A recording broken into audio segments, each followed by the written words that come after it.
Hi friends, నేను మీ కరణ్. జారస్త్రీ మృదువుగా మాట్లాడుతుంది. అట్టి స్త్రీ యవ్వన కాలమందే తన ప్రియుని విడిచిపెడుతుంది. దాని ఇల్లు విడిచి ఊరంతా తిరుగుతుంది.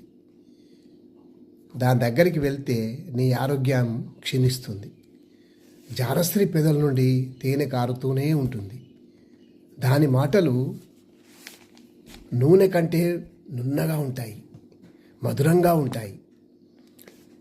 దాని అడుగులు చెడు మార్గాన వెళుతూ పాతాళ లోకానికే వెళ్తాయి. దాని దరికి పోకూడదు. నీ సొంత కుండలో నీళ్లు నువ్వే తాగు. నీ ఊటలు బయటికి ఎలా పారిపోతాయి, ఎలా చెదిరిపోతాయి? నీ యవ్వన కాలమందు నీ భార్య యందు సంతోషించు. అతి ప్రియమైన లేడీ, ఆమె రొమ్ముల వలన నువ్వు తృప్తి పొందుము. ఆమె ప్రేమకు బద్ధుడవై ఉండుము. ఆమె చెప్పినట్లు వినుము.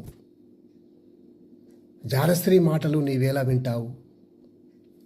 పరస్త్రీ రొమ్ములను నీవేలా కౌగిలించుకుంటావు?